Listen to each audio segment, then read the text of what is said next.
Get ready for some controversial opinions about acrylic gouache. If you've been floating around art YouTube space, you might have heard about acrylic gouache. And maybe you think to yourself, what the hell is this? Well, supposedly acrylic gouache is a type of paint that is between acrylic and gouache in its properties. But what does it mean?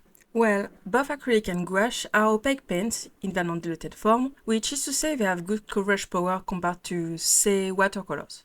The difference is in the binder that mixes with the pigments.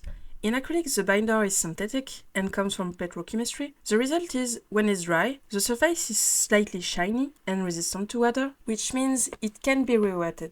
With gouache, the binder is gum arabic, when dried, gouache is matte, and it's also vulnerable to water splashes, but it also means that it can be re-wetted and hence that it's really easy to blend colors together. But what about acrylic gouache? Well, my 2 cents on this is this. Acrylic gouache is pretty much matte acrylics. Just like in acrylics, the binders make it so that it can be re-wetted. It looks a lot like gouache when dried, but apart from that, it has nothing in common with it. In fact, I'd go as far as to say that it dries even faster than most middle-range acrylics, which make it very hard to blend and maintain a good consistency for the uninitiated. So why do I use it if it's so complicated to work with? Well, drying fast and being water resistant also make it very easy to correct mistakes on your painting as you go and layer your paint fast.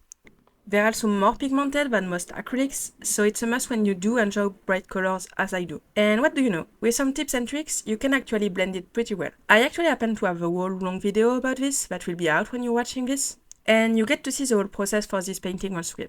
And to answer the question in the title, yes, acrylic gouache is worth it if you want a matte, highly pigmented acrylic paint. Otherwise, if you're looking for something else, keep your money. I hope to see you soon on the channel and stay artsy. Bye!